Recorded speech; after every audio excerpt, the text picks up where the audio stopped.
Kansas City Chiefs 27, Buffalo Bills 24. Chiefs move to the AFC Championship. 6th straight year they'll be in the AFC Championship. Patrick Mahomes and the Chiefs. First time going on the road in the playoffs, and they win. Another heartbreaker for Buffalo Bills and their fans. Yeah, great game. Great game and a disappointing ending, I think, was how this one ended up. Like, it looked for most of the game like it was setting up to be another absolute classic, and just the end of it was kind of weak, you know? But the rest of the game was phenomenal. Yeah, every play just felt so intense. I mean, Josh Allen tried an open field lateral on his first third down. Yeah, he did. And we know, the physics of the backwards pass. And did you say it works differently in rugby? Yeah. So this was interesting because this is one of the reasons. It's not so much I don't think the reason, but this is one. It's a reason you can't just do it the way they do in rugby, because America has this American football, NFL has this defined the yard markers are the yard markers, and if the ball goes forward, you're screwed, right? Whereas rugby essentially understands that if two guys are running forward and one of them throws the ball backwards to the other one, the ball is probably still traveling forwards, right? For a lot of those plays. But as long as the throw angle is backwards. Correct. So you can have these laterals in rugby where the ball will actually travel forwards, but relative to the two people that are passing it, it's backwards. Whereas in football... Which is a good thing, right? Like, you're gaining ground and you want to do that. Exactly. And it means you can attempt passes like this. Whereas in football, it's like if that ball travels forwards, even if relative to the two players it went backwards, it's a forward pass. So that, I think, is slightly problematic to the idea of let's just go full rugby all the time. But I also think...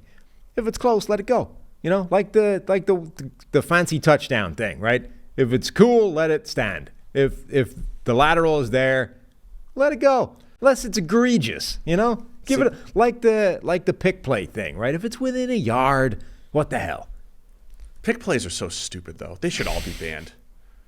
Pick play. You can't ban all pick plays. Pick play is just the dumbest.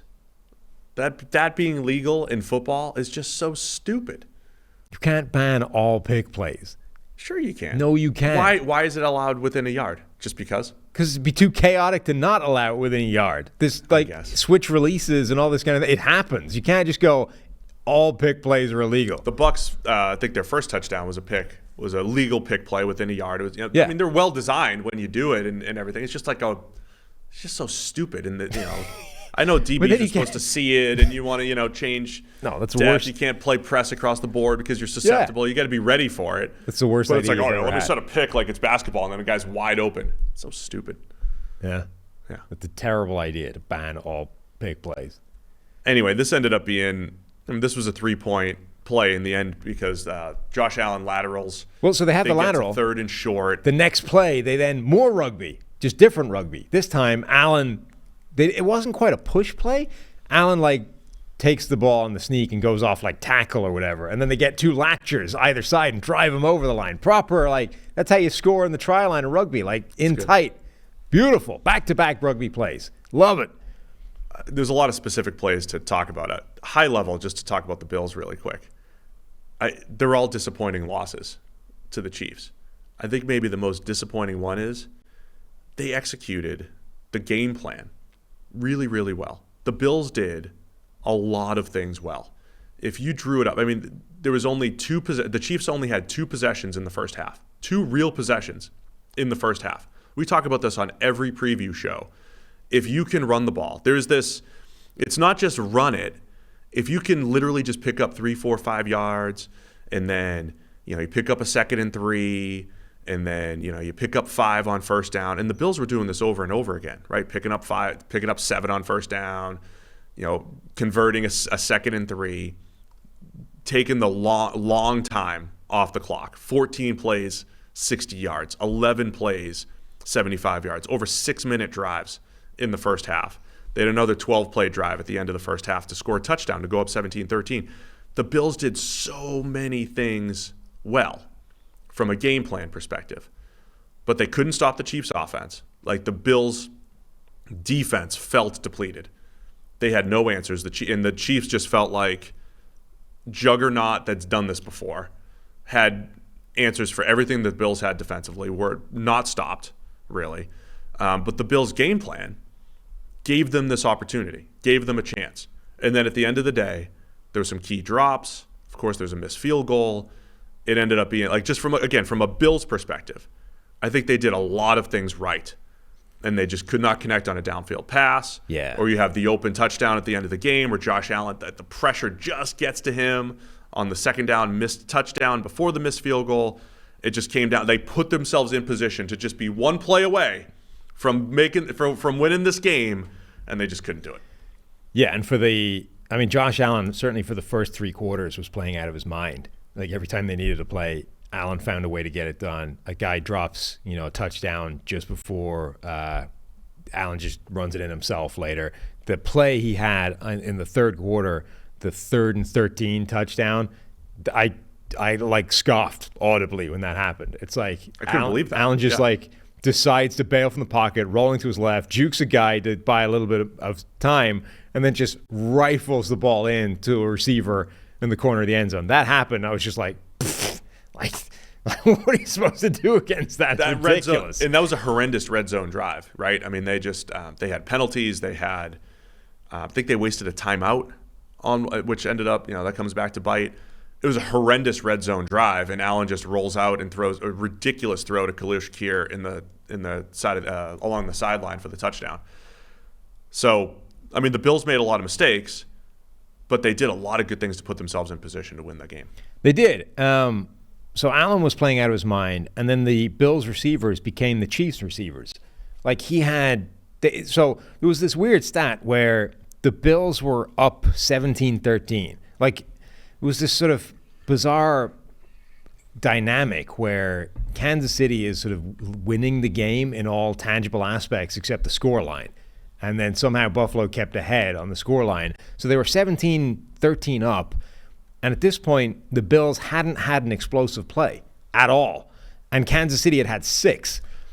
But that's what I'm saying. It's like you can't necessarily draw that up. But if you were to draw it up, that's how you would want to play the Chiefs, because you're scoring at the end of the day. You're scoring points, but you're taking up a lot of time. You're limiting possessions, and then it just puts a little bit more pressure on the Chiefs offensively, especially this year where their offense has been less effective. But they found their playoff offense, and they're back. And Mahomes has played really clean football the last 2 weeks. Isaiah Pacheco's running like crazy. But the Bills this was the way you would draw it up. We're going to control the football. We're going to grind it out. At the end of the day, it's like James Cook didn't feel like he averaged 3.4 yards per carry, but I think there's this tough balance between we're running the ball really well, and at some point that's going to run out. And if you start passing the ball too early, everybody's like, oh, you were running the ball well. Why'd you get away with it? I thought the Bills were just like a series or two late turning the ball back over to Allen to just say, okay, go make more special plays. Go make some more explosives. And again, I know they had opportunities and they had those drops, which we'll talk about more. Yeah, but that's the thing. So Allen dialed up several potentially explosive plays, and on none of them did the Bills receivers manage to come down with the football. They had one early that was a perfectly thrown pass. They had this other great deep pass to where Trent Sherfield seemed to make a mess of tracking it and just didn't come in quickly enough. Yeah. And ends up diving, thought he caught it, and he didn't. The ball came out when he hit the ground. And then the one to Stephon Diggs, where they get exactly what they want. They get him isolated on a safety, one-on-one downfield on play action, and he just, again, makes a mess of the ball at the catch point. Like, when the safety ends up falling over, and Diggs just sort of jumps in, tries to catch it, and doesn't. That Diggs pass was insane. That's like 8 minutes to go in the fourth quarter. That would have, at the minimum, I mean, they started that play. That play was from their own 20-yard line, and it would have got them to the Chiefs' 20-yard line. Like, that was huge. An absolute bomb. Yeah. And it's Stephon Diggs, man. It's a 60-yard pass in the air, and it's more than that because of wherever the hell he's loosing it from, like his 10. It's like a 70-yard pass in the air, and Diggs just doesn't catch it. What a weird finish to the season for Stephon Diggs and the Bills, because there was a point when Josh Allen turned the corner in 2020, it coincided with Stephon Diggs. Yeah. Getting him as the high volume, win at every level of the field type of receiver. And whatever's happened in the second half of the season, like, it's been good to see the Bills evolve to having more of a run game and having the running backs and the tight ends as a big part of the passing game, and having Dalton Kincaid, step up and be this different type of threat. But it was to the detriment of Stephon Diggs, who at any given time could have that game where he has 8, 9, 10 catches, and just haven't seen that. And then in these big games, that drop is going to be huge, man. And then even at the end of the day, so then there's the second down pass that everybody's talking about. The Bills are at about 2 minutes. They have this chance to the balance of, we could try to score a touchdown and run out the clock. We can run out the clock and score a touchdown and never give Mahomes the ball back. Kick a field goal, give it back to him, probably get our heart broken again anyway. But second down, Josh Allen misses the throw in the end zone. Chris Jones walks Deion Dawkins back into him, probably the reason why he missed the throw. Also had Stephon Diggs open on the shallow cross. People were hating on that throw. Here's a question. In this game, which I don't think was quite the same as it was. So, remember the last game that they met, the crazy shootout, and then whoever had the ball at the end was going to win because both offenses were cooking, both defenses were wrecked. Nobody was stopping anybody, and that's why they changed the overtime rule, right? Allen never saw the ball again, and that was a travesty because Allen was going to score when he got the ball, and Mahomes was going to score when he got the ball. This wasn't the same as that. So everyone's like, what is Allen doing? He's attempting this pass. He should have just taken the thing. You don't want to give the Chiefs the ball that early. Okay, but he had a touchdown. But to need a touchdown, I mean, there's a difference if the Chiefs needed a touchdown versus needing a field goal. So that was an open touchdown, and he probably would have hit it if Chris Jones hadn't arrived right as he threw the ball and bumped him, and that changes, obviously, the flight of the ball. If you were given the option there, you can have a first down on a shallow underneath throw to Stephon Diggs, or you can have the touchdown. It would have been third and short, probably. Whatever. You can have either the first down or you can have a touchdown on that play. Which would you prefer? I'd take the touchdown. Right. Even though you're giving Mahomes the ball with 2 minutes left or whatever it was. I thought, I really think that play is like a microcosm of Spags' defense. The hot spot to throw the football in the NFL is the intermediate level, the 10 to 19-yard level, just, again, oversimplifying things. But that is where, if you're effective throwing the ball in that range, or if you throw the ball often in that range, you're probably pretty effective and you're moving the ball. And Spags' defense does a great job of taking those plays away. And on that very play, you have a deep ball opportunity, which the window was opening up. But again, it's got to be longer developing, so it gives the pass rush time to get there. Chris Jones ends up getting there. That's part of you're giving that opportunity. But if the pass rush gets there, the opportunity's gone. Or you have the shallow where we're just going to rally to the ball and get it. But Spags' defense does not give those intermediate passes. And I feel like you felt that in this Bills game. When they moved the ball, they tried these low percentage deep shots, which didn't hit. They had opportunities, but they didn't hit. Or they just threw it underneath. They had a lot of screen game, a lot of underneath stuff. But the intermediate level is just not there against this Spags defense. And I feel like that one play is just a microcosm of how they play and how tough it is to throw the ball against this Chiefs defense. And that was all the same drive as that miss bomb to Stephon Diggs, or that was to kick it off. Miscatch. That was the first play of that drive. At 8 minutes left. If that hit, we might have had that same divisional round situation as a couple years ago, where they had 3 more drives each, and they would have gone back and forth. Yeah. But then that's what I'm saying about the Bills, and a lot of things broke their way, as in this, they could have had an 8-minute drive to end the game. Yeah. And never let Mahomes have the ball. Now, if Diggs catches that pass, it could have been, like a 1-minute drive. And, again, there would have been this back and forth. But game flow-wise, the Bills had it set up. Their defense just could not stop the Chiefs. Right. I don't have a problem. That ended up being the biggest thing. Yeah, I don't have a problem going for the touchdown on that second down play. I think the touchdown was there. If he scores on that drive, okay, sure. In an ideal world, you don't want to give Mahomes the ball with 2 minutes to go. On the other hand, you did kind of need the touchdown. So I'm okay with that. Take it. It's there. Hit it. Pass up the first down. I think the points are more valuable to you at that point than the time. In an ideal world, sure, you would like to chew up the rest of the 2 minutes and win the game with a touchdown with, 12 seconds to go. But it's not an ideal world. So the touchdown is there.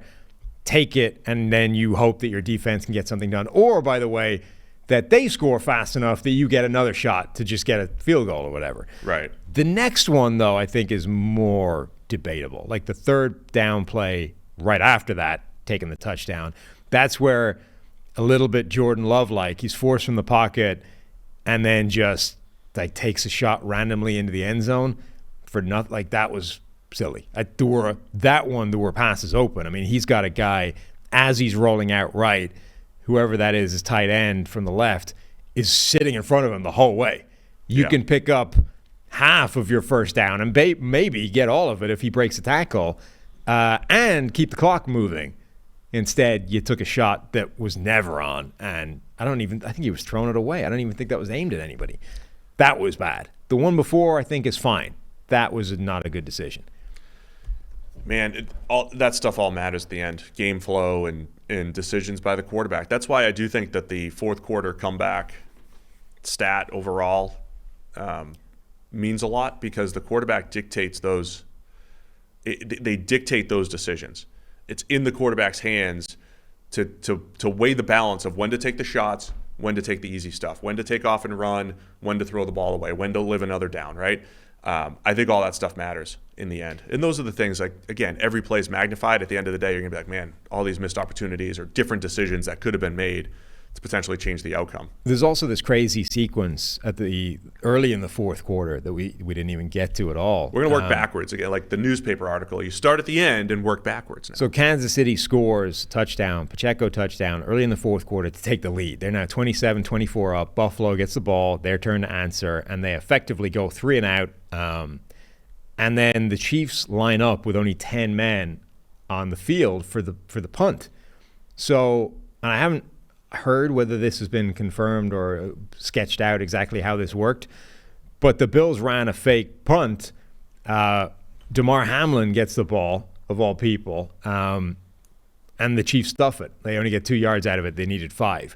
Now, it was sort of suggested that that's just an automatic call. They had 10 men on the field. They had the look they wanted. They were outmanned to the side of the ball they ran. I think it was Drew Tranquill just makes a great play, basically beating 2 guys instead of 1 and screwing up the whole play. Or maybe it was Leo Chenal, one of the linebackers. I haven't heard that confirmed, because that's a hell of a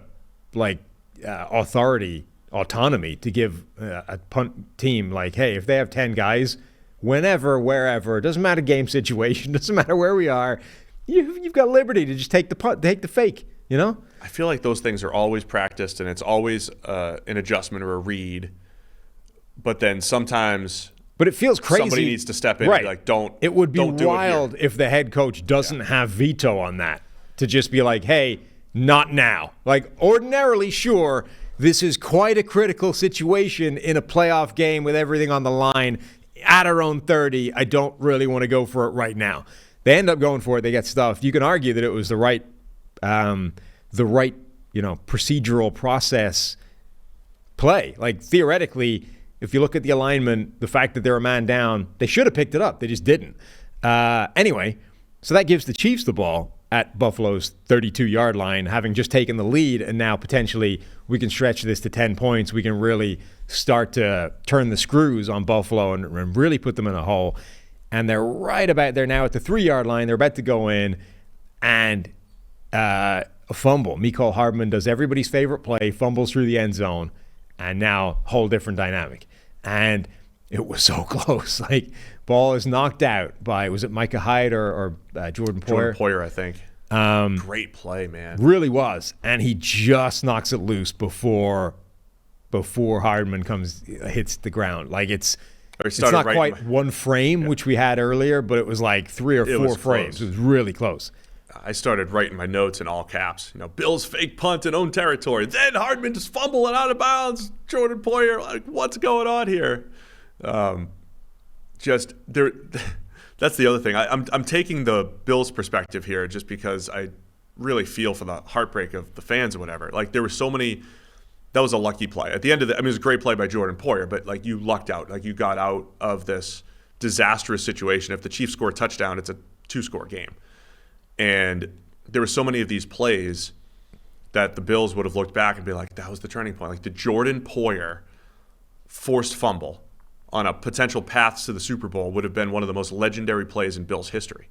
The Josh Allen touchdown that you referenced on 3rd and goal from the 13. You're not supposed to score 3rd and goal from the 13. Like, those plays would have been legendary plays in Bills history, but it didn't matter because they missed Stephon Diggs, if he just held on to the ball down the field, whatever it might have been. They just left. They gave themselves opportunity with some of these plays, but then left others on the table.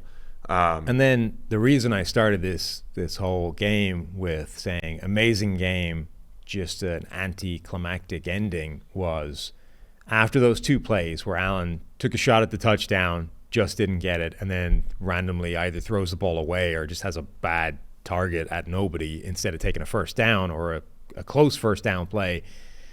They then attempt a field goal, miss it wide right. The Chiefs get the ball, and it's like, well, Buffalo now needs to stop, and Pacheco just runs the ball a couple of times. They can't stop him. Game over. The first run, man. I mean, yeah, they got like 9 on the first run. It's unbelievable. Like that just doesn't give you any margin for error anymore. Now you need 2 plays, 3 probably, of elite defense to have any shot, and they couldn't. So 2 runs, game was over. I mean, the Chiefs' run game has been fantastic.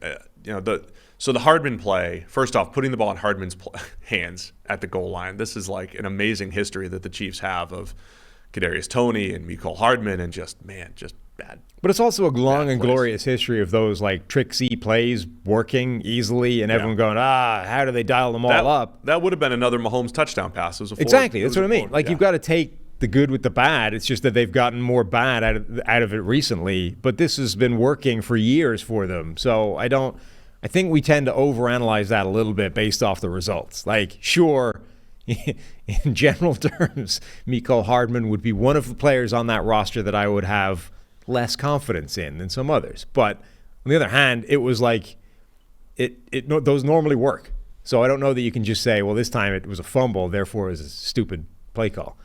But then the Chiefs' offense looks nothing like they did during the regular season. I will say Mahomes has played just clean football these last couple weeks. He did miss a couple open touchdowns early that, again, if the Bills pulled off the win, you'd look back and say, hey, Mahomes left a couple throws on the table that were open. But they had open receivers all day. Corner routes were wide open against the Bills. A.J. Klein was manned up against Travis Kelce, had no chance. Yeah. This was the closest it's looked to the Chiefs' offense all year. Number one, they didn't make a ton of mistakes. Number 2, Travis Kelce looked like Travis Kelce. Rashee Rice was still dangerous anytime he got the ball. Remember, he's had a problem fumbling at various times this year. There was a play he had where it was like a short pass to him. He gets 10 yards and then hits contact, goes down.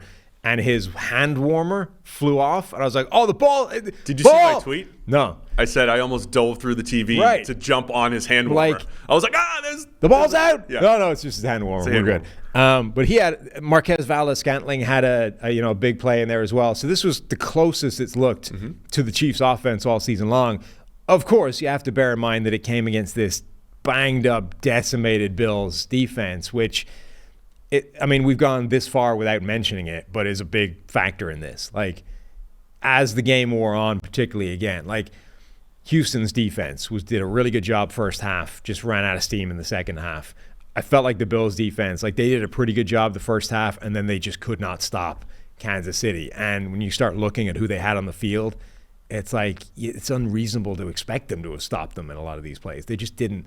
They've just run out of personnel. Eventually, it's such a sad reality to the NFL, but so many of these playoff games end up getting determined by just who is banged up to the point where they're no longer functional. Yeah. And the Bills secondary, the Bills back 7 just got so banged up that it's you can't stop what they have going right now. Well, A.J. Klein missed the snap, and they were saying before the game, it's the first week of practice that McDermott has ever run where he only had 4 linebackers active at all, and then Klein has to miss a snap because he's hurt. And they're like, dude, you got to get back out there because we don't have. But is there anybody, there's nobody better than Andy Reid and, of course, Mahomes executing it than attacking those things. Yeah. And it was it's okay, we're laser focused on A.J. Klein. And they got Travis Kelce isolated him a couple times early on. So I don't want to make the whole analysis about that, but you have to at least bring it up though. And say, the Bills were dealing with an unreasonably depleted couple of units that are pretty significant when you're talking about a game like this.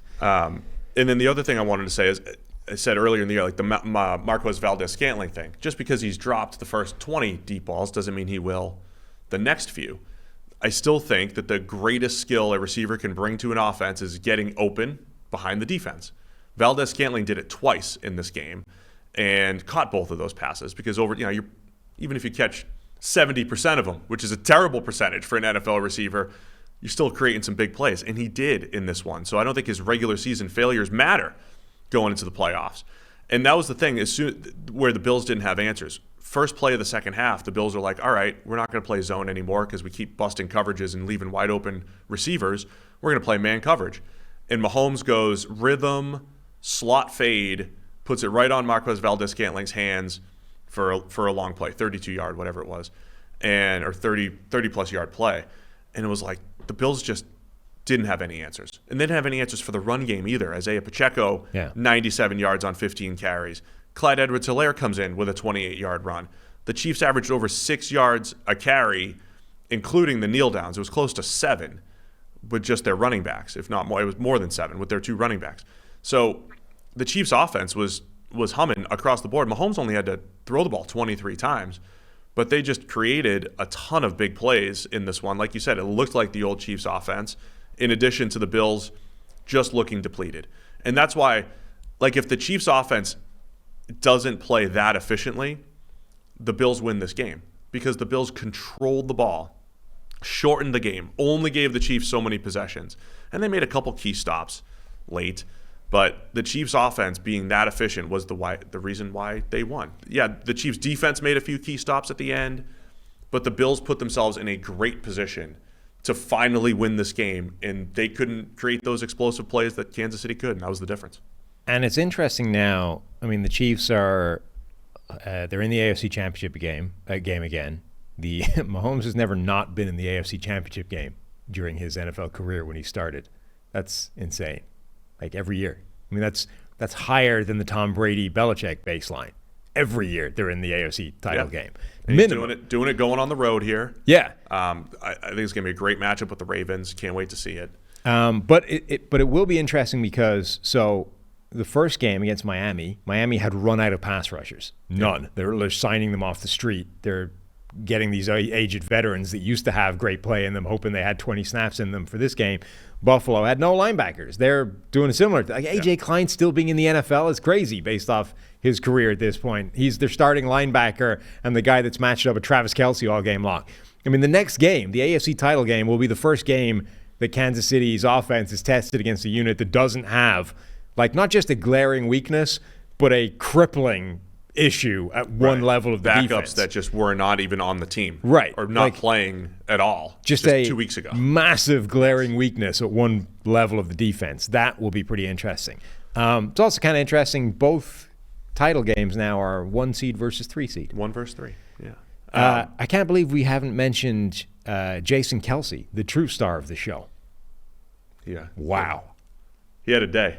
He had a day. Podcasters gone wild. He was tailgating, having like bowling ball shots before the game. And then that was quite early in the game where he was shirtless, leaping out of the box into the stand. And you saw like a little clip of that. You're like, yeah, I wonder what he's doing there. And then I saw like a longer clip that was, he literally just like jumped out of the box. Jumped into the stands. Just grabbed a beer off somebody, chugged that, and then jumped back in. Yeah. It was like 15 seconds max of the whole thing. No shirt the entire time. Right. And then there's a bit later on when, they go back, Taylor Swift is celebrating, and now he's just sitting behind her quietly sipping on another beer shirtless. Great photo bomb there. And it was great. Chris Long, his former teammate, was like, this, people think this is a sign that Jason Kelce's retiring. It's like, no, it's just Jason. Right. Like he was doing this. The best thing I saw all times. was what's his name? Danny Helflitz, the guy from The Ringer. Yeah. I forget Danny his name. H. Yeah, Danny H. Good friend of the show, whose name I've forgotten. He said it to the dinosaur, the T-Rex at the end of Jurassic Park, where he's like roaring in the ruins of the building. So it's just Jason Kelce, like with the dinosaur roar. That was very good. It was amazing. How many beers do you think he was in at that point? 20s. 20s. Up to 20. Because that was quite Well, if he was early doing in the shots game. too, maybe it's closer to 10. But They as it ends up on my timeline again here. right. Sheil was saying that apparently, remember when they won the Super Bowl when he was dressed up in the parade in whatever getup it was, and he gave that crazy speech? Yes. So he said at that point he was more than 20 beers in for that speech. Before that speech, he had more than 20 beers. And when asked to rate his drunkenness on a scale of 1 to 10, he said it was only a 5. So He's got more in him. minimum, I think he was 20 deep at that point, where he's shirtless jumping out of the box. It's a well-conditioned professional But athlete. he was coordinated enough to be able to jump back into the box from the stands. So over 20, less than 30. I just don't know how many shots are in there. No, I mean, let's say units. That units of alcohol thing? Yeah. Just treat a shot as a beer and you're good. Oh, I got Or you. a shot is a shot 2 beer, whatever it is. He's between 20 and 30. 20 units. Yeah. 20 to 25. Yeah. Impressive performance by Jason Kelce. Incredible. There was one more thing I wanted to say about the Josh Allen second down. The pressure got to him. Yeah. And again, man, how many times has Chris Jones had like the game Physical clinching- pressure. Physical pressure. Right. Chris Jones putting pressure on him in the pocket. From the tackle, by the way. It was that remember we said before that He seals Chris the deal Jones against tackles. Chris Jones dials up his most important plays. He only does it like a few times a game, but in the most critical situations, Chris Jones goes out and beats up a tackle. Yeah. And Deion Dawkins had a great season this year. He did. Like he's one of the best tackles in the NFL this season, and Chris Jones went out and bull rushed him into Josh Allen's lap on that critical play. I'd have to see it again, but my one question there is, could he have stepped up in the pocket and created a little bit more space? Could he have felt the pressure and created a little bit more space? By the way, early in the game, do you remember Chris Jones' batted pass on the Bills' first drive? Yeah. That was one of the weirdest plays. It's a 3-man rush, and Jones was getting double-teamed, and he just stopped playing. Like he just was standing there. And Allen threw the ball off his shoulder pads, basically. And, he jumped up to try to tip it, but he basically threw it off Jones' shoulder pads. Those were 2 plays. Allen got away with one of them, be very specific here. But the Chiefs went 3-man rush in the red zone, which I generally hate because I think if a quarterback is patient, they will find somebody open. And Allen wasn't. He threw on rhythm both times. Now, one, he was kind of patient, but he threw the ball off Jones' shoulder pads. The other one, he threw on rhythm. It was that bang-bang play to Shakir that barely converted the first. But I thought Allen could have maneuvered the pocket. That's like the time to scramble. When it's a 3-man rush, you should not throw the ball in rhythm because there's 8 men in coverage, and if you scramble around, you'll get an open receiver over time. It's one of those things I like to see from quarterbacks. That's another one of those situational awareness things, I think, that are important. So the answer to your question is yes. If Allen takes just a step to the right, it's a perfectly clean pocket, and he has no problem. He could have felt it, maybe. Well, the caveat to that is I don't think it's reasonable for him to have expected, if he had even a passing understanding of the picture that was involved there, you don't expect Deion Dawkins to be coming back to you at that rate of knots. Like, Dawkins has position. He actually wins the initial contact. He's got his hands on Chris Jones' chest plate. Jones actually misses his first sort of punch at this, has to his hands slip off. He comes back underneath him. And from that point, Dawkins is in position with better leverage, like better pad level, and essentially looks like he's anchored. And then Jones just fires him back 4 or 5 yards into Allen. Like, if Allen, let's assume his eyes are downfield, he's just got the picture on his periphery. From his point of view, his left tackle's fine, and then suddenly his left tackle's ass just careens into the side of him. Yeah. It's just an insane Chris Jones play. It's really tough in hindsight looking at those plays.